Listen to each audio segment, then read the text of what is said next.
report on the, there we go. We heard the notification. So let's try sharing the screen again. Let's see.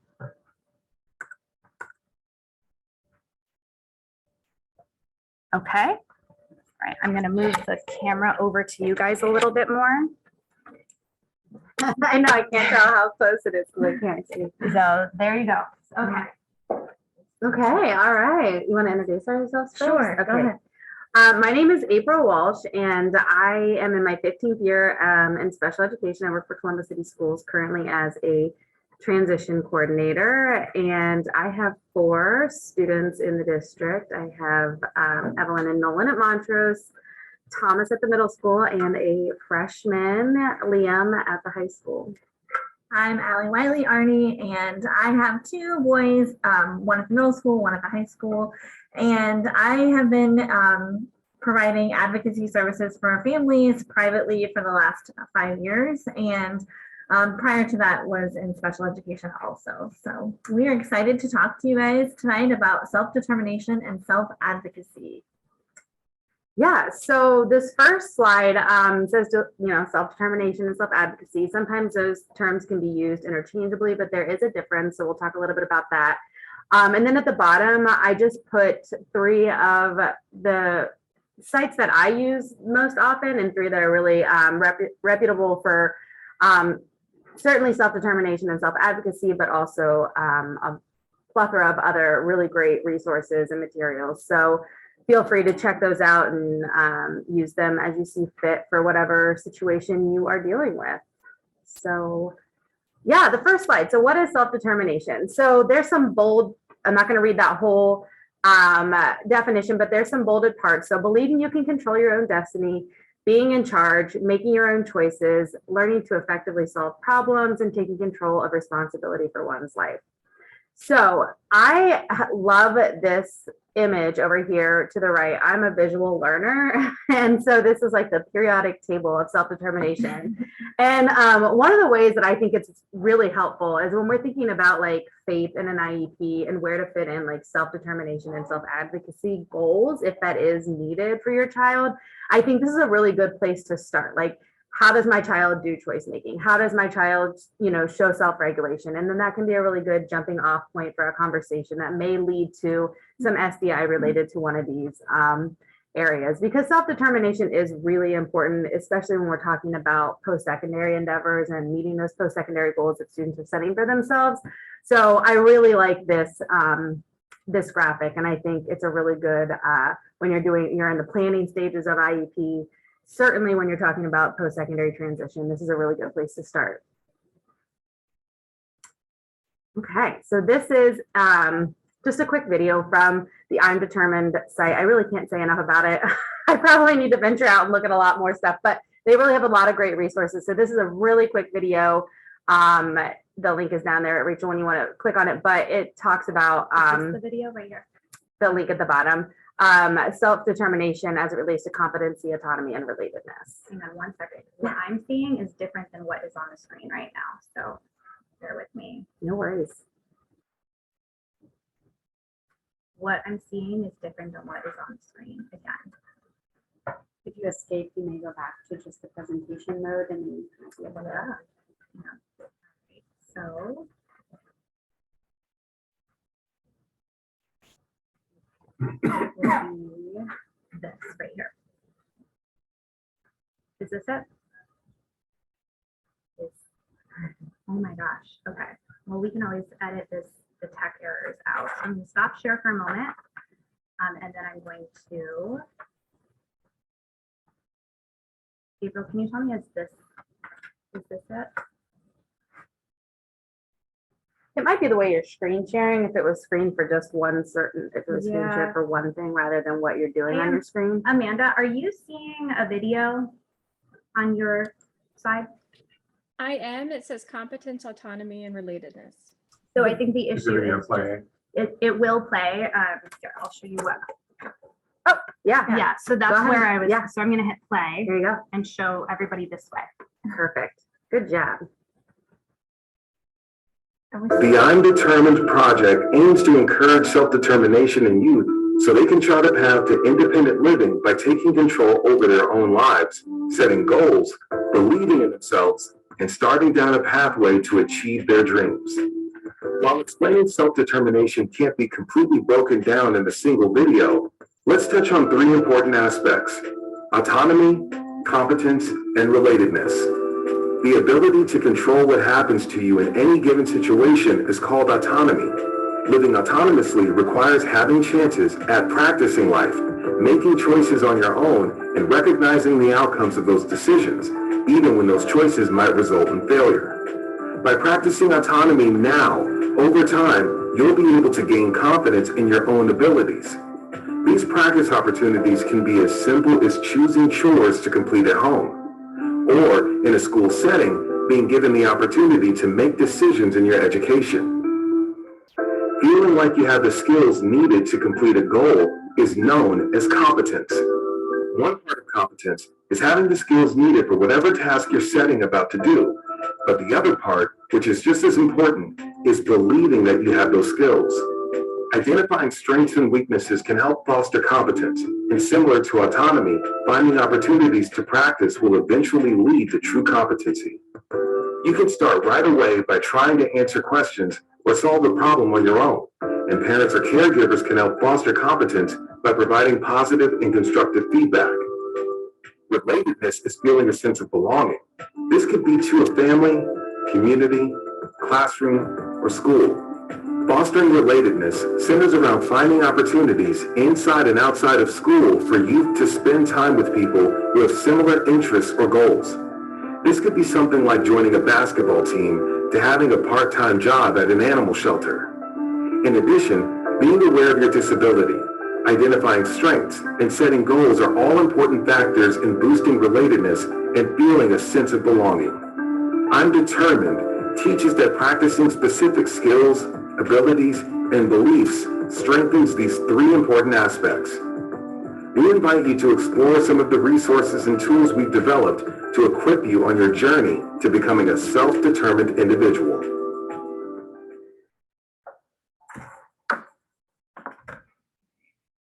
Before we keep going, did we stop recording or are we recording? We're still Okay, just wanted to make sure. I'm gonna touch on a little bit of the autonomy part. I think sometimes what I see working with a lot of families is that it can be really difficult as parents to admit that our kids are ready for this step. We've, often spent so much time, especially as parents, like dragging them through life, like literally, right? To all of these things, to all of the services, to all of the stuff. So it can be difficult to admit sometimes that they're ready. And I think it also can be really difficult to recognize that, oh, we are ready to practice this. And I think one of the other things, and I'm going to talk about this a lot tonight, is there are, we want to do this in an age appropriate or developmentally appropriate way. So yeah, maybe our 5-year-old's not ready to cook on the stove, but we can practice doing some of those early life skills and kind of translate those into living, academic, social, kind of emotional regulation skills. And then also that we all make mistakes constantly as adults. And I think learning really young that it's okay to make a mistake. We're going to learn, we're going to grow. And, I see that parents skip a lot to the relatedness part. Like, I just want my kid to belong. I just want them to be a part of something. But if we don't have those other 2 skills build up just as much, that can often be really difficult for them to be able to join in and relate. So that's kind of my little thing. We can go on to the next slide. Yeah, that was great. Thanks. So, so we kind of talked about self-determination. Here's where self-advocacy is a little bit different. And it can be broken down into these 3 key elements, which are understanding, knowing, and communicating. So it's understanding that we have a specific need, knowing what supports we need, and then communicating those to others, be that a teacher, a parent, a peer. So it's not as broad as self-determination, and it kind of is just that piece of like understanding, knowing, and communicating. And then there's a link down there that talks about the importance of self-advocacy, and you can feel free to click on that and read a little bit more about self-advocacy specifically. And we'll share this slideshow as well. Do you want me to click on it now or? No, you can move to the next slide. So I, as I said, am a transition coordinator. So I kind of live in the world of transition all the time.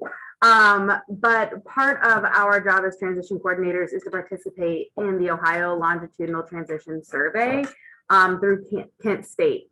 And what that looks like is we survey students while they are in school, and then we follow up with them in their post-secondary life. So, and we ask them follow-up questions related to the services they received and then what they are doing as far as their post-secondary education, employment, and independent living.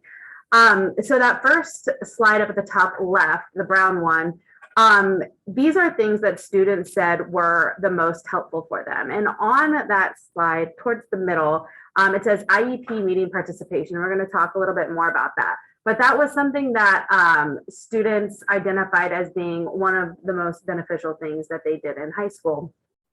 So this middle one shows what Exeter's actually experienced, which if you look at the highlighted lines there, student-led IEPs were at 8% in Ohio and 7% in Region 11, which is where Franklin County is.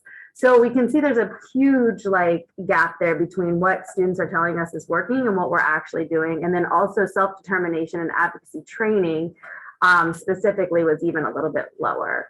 And then this last one over here is just our EMIS information. And again, the bottom line there is self-determination and advocacy training.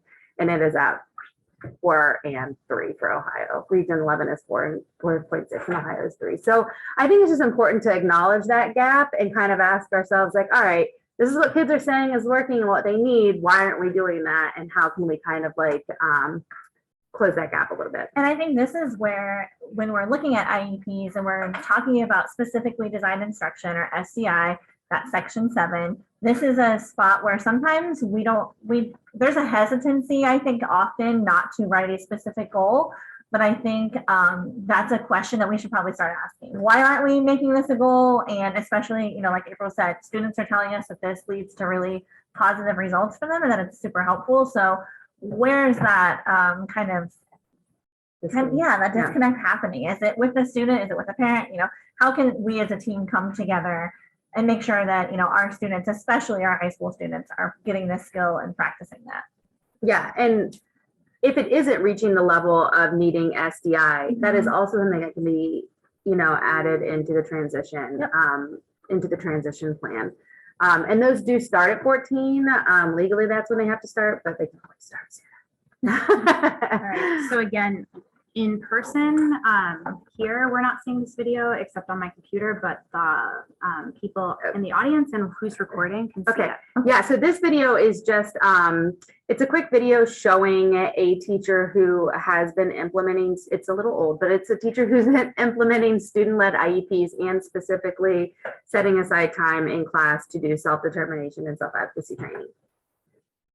All about my friends. My best friends are John, Zach, and Zach. Michael and Antoine are also my friends.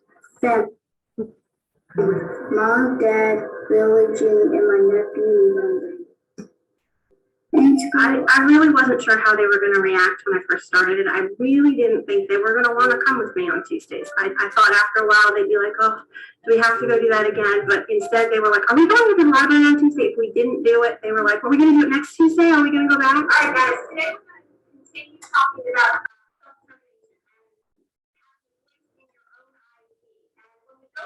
IEPs. You're going to look at really, it gave them a voice in their own program. I mean, one of the very first things that Amanda actually said to me was, it's about me. Shouldn't I know everything about me? Welcome to my meeting. The people are invited. Mama, Wanda, Glenn, Preston, my dad, my Nana and Papa, my Aunt Crystal, Raymond, and Zoe. The changes I've seen this year in the children who have been part of this self-determination project are this grasp of, this is about me. I'm a part of this. This is not about me and I'm excluded, but it's about me and I'm the center of self-determination. They, the teachers and the adults and my parents who are going to help me, need my input. And that was tremendously powerful to watch. Which kind of IEP is better? The one where you sat there and didn't say anything, or now when you do your presentation? Now. Why is now better? Because I get to read it to everybody. What does that make you feel like? A big, strong boy.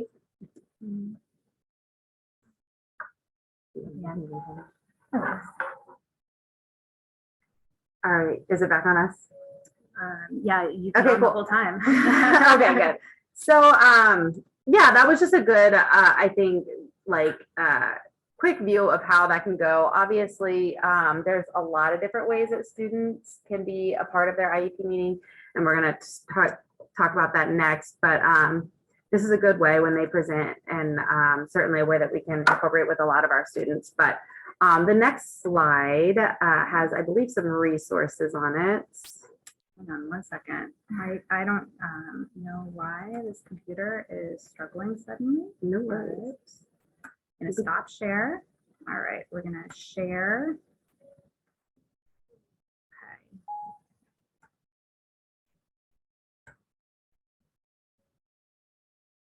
While she's doing that, I will say, like, in the meeting, the gen ed math teacher was saying, like, it was, just talking about the benefits of it. And it made me think of, like, how important this becomes as they are getting closer to leaving high school, and they have to advocate for themselves. And I talk to my students about that a lot, because when we're registering with disability support services, they're not emailing mom and dad. They don't care what mom and dad have to say. They want the teacher to email them. They want, or not the teacher, the student to email them and set up those appointments and go through that process on their own. And if we're doing that in elementary, middle, and high school, they come out ready to go, and they have, like, they're not missing a beat. They are prepared to just advocate for themselves. And when it works really well. And it's really a cool transition to see happen. So yeah, these are some resources. So a big question I get, and I know Allie gets it too, is how can my child be involved? Like, I don't think it's appropriate. Like, what do I do? So that first resource, and I don't think that we need to go through each of these right now, but that first one does have, I mean, you can pull it up. Go ahead and click on the Pacer Parent. See if it works. If it works. If it doesn't, it's fine. On that, it's a 2-sheet resource that talks about how a child can be involved. But at the bottom, it has some really good information if you don't think your child's ready to, like, be in a meeting and, like, do some of the more intense involvement, then it just gives you some good suggestions and some tips and some things down there. The IEP participation brochure, if we can click on it and it works, great. If not, it is a wonderful planning tool to use before an IEP meeting. It gives lots of different options. I think we do have it on this next slide. So I think everyone can see it at home for whatever reason. Okay, cool, great. Oh, good. The computer is Awesome. not. No worries. Linking. That's good. So that's part of it. And then the other part gives, there's like a second page of it. I don't know if you can scroll down, but it says, like, before, during, and after, how they're going to participate. And then it has suggestions, like, what can I do before the meeting? What can I do during? And what can I do after? All on different developmental levels. So that's a really great, easy planning tool to use with your student. Barb actually told us about. So the Youth Empowerment Comic Series is a new resource that is actually, there's only the first and second series is out. There's a cute little, like, 3-minute YouTube video that you can watch, but also it's a comic series about self-advocacy, and it is from the Ohio Coalition for Exceptional Students. They have a really long name. I'm gonna butcher that, but they are putting this out, and it's really cool. And it is gonna keep. It just started. Yeah, it's only 1 and 2 are out right now, and it's gonna keep going. You can download it. I'm actually gonna encourage, our middle school to really use this. I think it would be ideal for that age group. And if you have a middle schooler or, a more upper level elementary school student, I really think that it would be excellent. Just to tag on to what April was saying, like, again, it's really hard sometimes to find those developmentally appropriate resources, but all of these are really awesome, especially understood. Their brochure and information is really helpful, and there's a pretty good way to break that down into kind of where your student falls. And just because your kid is 8 doesn't mean that maybe that one would work so well for them, you know, and if you've never done it before, I would encourage you to start with something really simple, like just introducing everyone at the meeting or making a welcome note and having that. If your student's really opposed to participating, or you're going to have some really tough conversations, you know, filling out an information sheet that you can share at the meeting is also a really great first step. So Yeah, Understood has good sentence starters. Yeah. Like they have absolutely. Yeah, for a lot. students. A lot of really good stuff. Yeah. I also included like what is self-advocacy from Understood and then self-determination association. Nothing specific on that last one, but we do have an Ohio association, so I felt like we should include them. Yeah. So, Yep.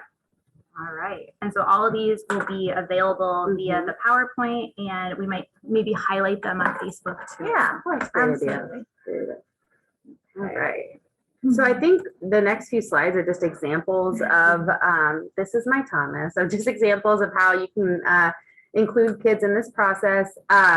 This was from 2nd grade year, and this is what I used with him. He is now in 8th grade, so he looks a little different. But we sat down together before, we did the brochure, and this is one of the things that he wanted to do to participate. I think that year he also made a welcome sign, passed out the papers during the meeting, spent some time under the table at the meeting, which is totally fine too. But then also shared these things, which I think the team appreciated. I think it was a great way to introduce Thomas into this process at a young age. So yeah, that's just one example. And then this is a little bit more of an upper. What I would use is probably a really verbal or, you know, good communicator for middle school and high school, or upper, you know, like 5th grade and on. I really think that these things are key for those transition years, 5th to 6th grade, and then 8th to 9th grade. And then as we're kind of getting up in those upper high school years, really thinking about what am I, what is a strength, what is a weakness? Like we constantly are talking about that with our kids. I think a lot of times those are things that are observed, but when we ask our students, where is, you know, what is that weakness or what is something that you're struggling with? Sometimes it's not what we think. And so I think that having them become a really active person in that really goes a long way, especially in those upper grades.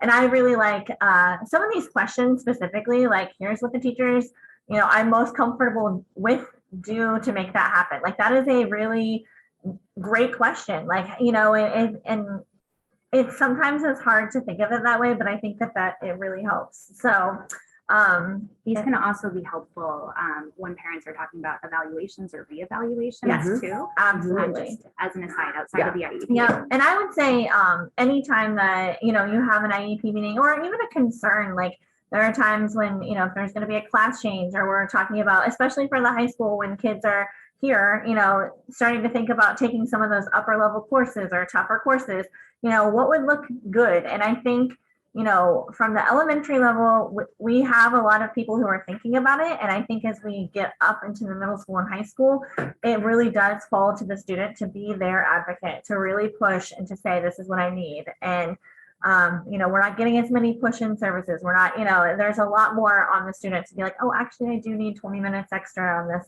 to take this test. So this is really helping them understand.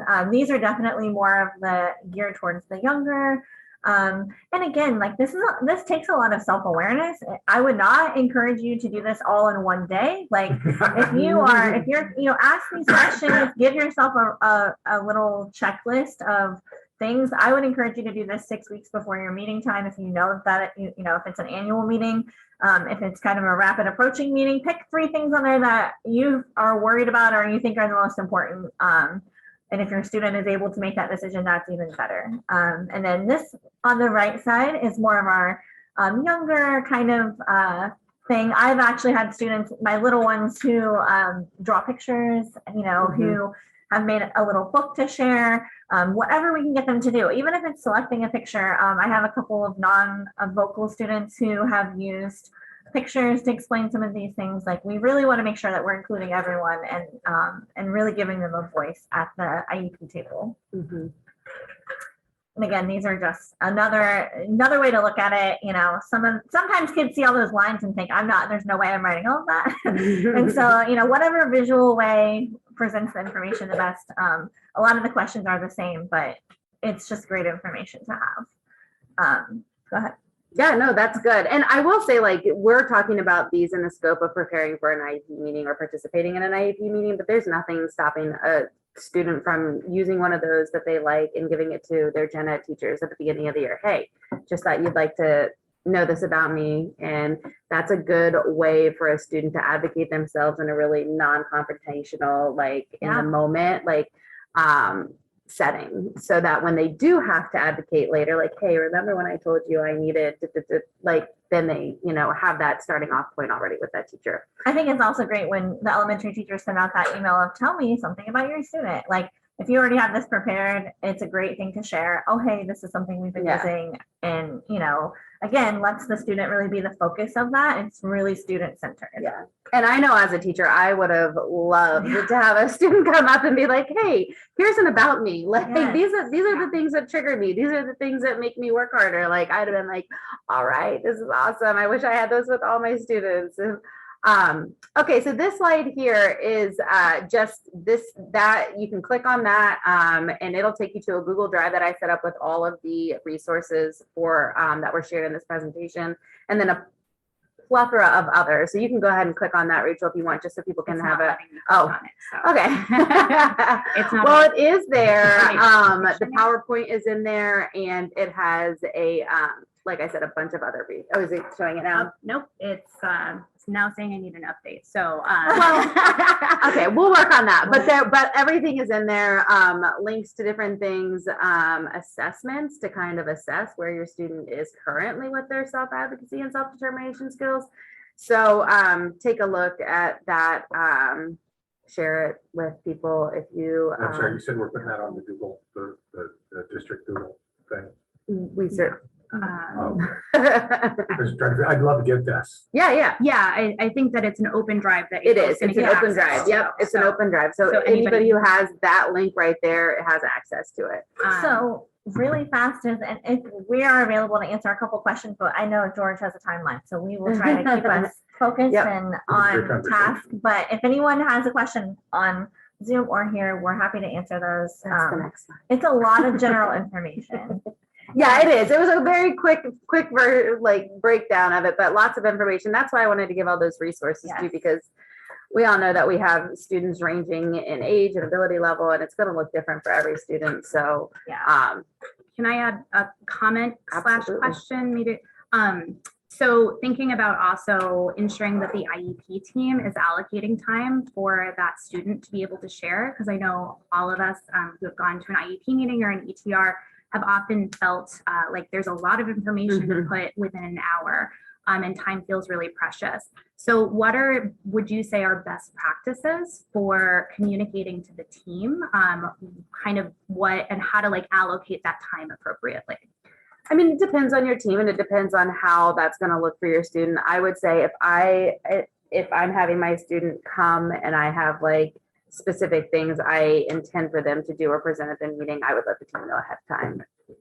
Yeah, and I usually encourage my families to do this at the front of the meeting, and often, you know, my older kids a lot of times stay and participate the entire time. My younger students often leave, and especially when, like I said, if you know you're going to have some hard conversations or there's some tough, you know, I always encourage people. I would never, you know, if you're really having to advocate for your student, you know, and you feel like it's going to be a little more on the harsh side, I would never encourage you to do that in front of your student. So, you know, having them leave for that part. But, you know, a lot of times them popping in and then leaving is great. And most of the time, the kids that I see in the meetings are there for, you know, 5 to 10 minutes. And my high school students stay obviously for the whole time. But you're building up too. Building that skill, building that capacity. Anyone else? Yeah, so at what age would you encourage parents, guardians to start including their child in the IEP? I mean, I think it depends on the student, but I personally think the younger the better. We personally with Max started first grade. And so he sat under the table, like April said, like there was some under the table moments, but it was really good. And I actually think it was really good for the team to see like how stressed out and how, difficult it can be for him, and that it's, and it's gotten better as we've progressed, but, it definitely, I think younger the better. Yeah, I would definitely just take the lead. You know your kid best. Yeah. And I think that it really just depends on where they're at. There have been times where one of my children will be really involved in the process. And then there are other years where they're just not like, they're not in a good space to really dive all the way into that. But I think, like Allie said, the earlier the better if it's appropriate for your child. And once you start looking at these things and once other people start kind of digging into the resources, there are really easy ways to like get your kid involved, even if it is not during the meeting. Yep. There's great ways to get them involved before the meeting, during the course of their IEP, and after the meeting. Right, because we want at the end of the day, the goal is that these skills generalize into the school setting or into life. And so we want them to be able to, in their future employment, say, actually, I need this accommodation, and it's, a reasonable request. So we have to start using those words. We have to start using that language. And obviously each family is different, but I have had families where we're talking in an IEP meeting and a student is present and they didn't realize that they had a disability. They didn't know what was going on. So again, I think that just really limits their ability later in life to advocate for themselves, because unfortunately at 18, a lot of us lose that right. It passes on to our student very quickly. Yeah, I mean, at age 14 is when we legally have to start inviting students to their IEP meetings. And so when you think about it, 14 to 18 isn't a whole lot of time to learn all of those skills. So if we start younger, by the time we're legally required to invite them, they should already be, pretty comfortable with the process. So it looks like Meg has a question. Oh. Yep. Meg. Oh, maybe is it in the chat? Is it? Yeah, it's in the chat also. Yep. Meg, you ready to go for it? So I'm going to read what's in the chat. If there is time for question, I would like to know what to do when you support your child to self-advocate and no one listens to them, so it backfires. Great question. And I know that happens. And I think the most important thing to do is just keep those lines of communication open with the whole team. Yeah, and I think that's, again, where sometimes filling out that paperwork and even though that can be kind of an extra step, having that kind of written down so that you can maybe share it in a non-confrontational way, sometimes that can go a little bit easier. It can be difficult when you feel like no one's hearing you, but I would encourage you to keep trying. But also, like I said, these skills are going to translate out into the real world. And so keep doing those things, keep practicing those skills. And, I would say just keep advocating. That's what we all have to do. Hey, this is Jonathan. How you doing over there? Hello. How are you? I don't necessarily know exactly what Meg might be referring to per se, but my thought would be a situation where a student mentions something to someone on their team, and maybe there's a response, and it takes so much effort for the student to kind of self-advocate in the first place, right? And then all of a sudden the response is not ideal per se. And so then it's like you got to talk to the student got to talk to their mom or dad. Hey, this is what happened at school, and they got to say it all over again, kind of replaying the trauma. And so my thought is a situation maybe where the person on the team may not have even realized that they were being unhelpful or less helpful, And so definitely encourage the parents to hang in there and keep the lines of communication open. But even just being real, having the self-awareness, like, hey, maybe that conversation could have gone a little differently. And so it's tough. Yeah. But we gotta stay in there together. And I say that just I'm about to jump off the call. But thank you for doing this, April. Good seeing you as always. You too. Thank you. Actually, Jonathan, before you leave, have you noticed in your line of work a difference of students who have had some self-determination and self-advocacy training or have been a part of that process versus students who haven't? Or is that not something you've really noticed or had that information, that backstory to know whether or not they have? Yeah, I may not know per se, but I will say this: the students who are quote unquote higher achieving, if you will, they're going to self-advocate. They're just going to make it happen.